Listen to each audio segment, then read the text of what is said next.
Good afternoon, everybody. How are you? Good. It's good to see all of you. I want to start by addressing the horrific act of violence that took place on Sunday in Boulder, Colorado.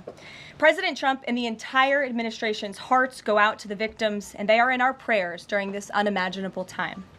According to reporting from Fox News, the alleged attacker admitted in an interview that he wanted to kill all Zionist people and had been planning the attack for over a year and would do it again if he could. This monster used a makeshift flamethrower and Molotov cocktails to light Jewish Americans on fire in an attempt to burn them alive. The victims at the incident location in Boulder were there to rally in support of Israeli hostages who remain in Hamas captivity. 12 were injured, including a Holocaust survivor. This is pure evil.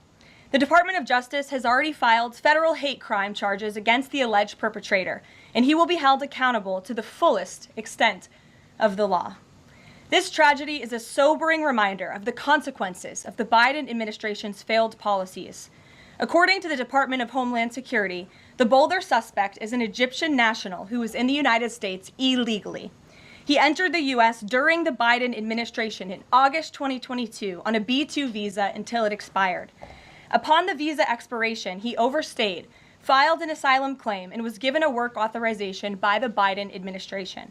Instead of deporting this heinous individual, Joe Biden's administration allowed him to stay in our country and to work. President Trump sounded the alarm over these reckless Biden policies for years because this is the predictable result of letting anti-American radicals and illegal immigrants pour into our country. Immigration security is national security.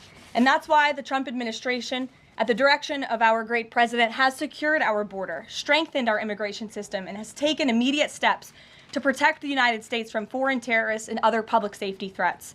President Trump acted swiftly upon taking office to reform our visa issuance process to ensure that dangerous aliens who are intent on harming Americans or our national security interests are no longer admitted into our country.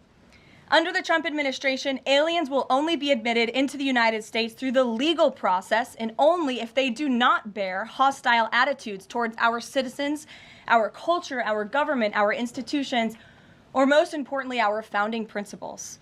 Under President Trump, the United States has zero tolerance for foreign visitors who support terrorism. Violators of U.S. law, including international students, will continue to face visa denial or revocation and deportation. And illegal alien criminals will continue to be arrested and deported from our country. On that note, ICE and federal law enforcement partners just wrapped up a month-long surge operation arresting nearly 1,500 illegal aliens in the Commonwealth of Massachusetts. During the enhanced operation, dubbed Operation Patriot, ICE Boston and other federal law enforcement personnel focused on transnational organized crime, gangs, and dangerous illegal alien offenders throughout Mass. More than half of the nearly 1,500 illegals arrested had significant criminal convictions or charges pending against them. Here are just some of the violent illegal aliens who were removed from communities in Massachusetts during Operation Patriot. A Salvadorian national with active Interpol red notice for aggravated homicide. A Guatemalan national and registered sex offender who had pending criminal charges in Boston for 5 counts of indecent assault and battery on a person 14 or over. A Honduran national who was last arrested for rape, indecent assault, and battery of a person 14 or over. A Colombian national charged with kidnapping, aggravated rape, and indecent assault and battery on a person 14 or over. And a Guatemalan national who was convicted of murder in Boston. Also, a Brazilian national who was charged with aggravated rape of a child by force and possession of child pornography. Again, these are people who were living in the Commonwealth of Massachusetts. And lastly, a Salvadorian national whose criminal history includes charges of aggravated rape of a child by force.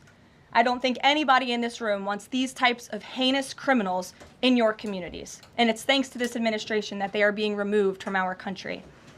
When Democrat-run jurisdictions released violent illegal alien criminals back into communities after making arrests instead of turning them over to federal immigration enforcement like they should, those Democrats are putting law-abiding Americans at risk. And these insane policies force law enforcement officials to make much more difficult arrests that put their lives, our law enforcement lives, in jeopardy. President Trump is incredibly grateful for our heroic officers on the front lines getting these violent illegal alien invaders out of our communities. Law and order is back in America under President Trump. And on that same note, there are new crime statistics that show crime is plummeting. In fact, Politico summed it up like this. Murder rates are tumbling across the U.S. in 2025. Homicide stats are down at least 20% over last year. And we could be on course for the lowest number on record. With President Trump in charge, the days of criminals being put over victims are over.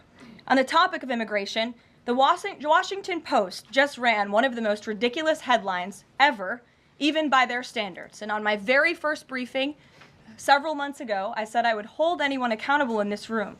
The Washington Post actually had this headline, "The Mysterious Drop in Fentanyl Seizures on the U.S.-Mexico Border." How is this mysterious? There is no mystery about why there is a decrease in fentanyl coming into the United States.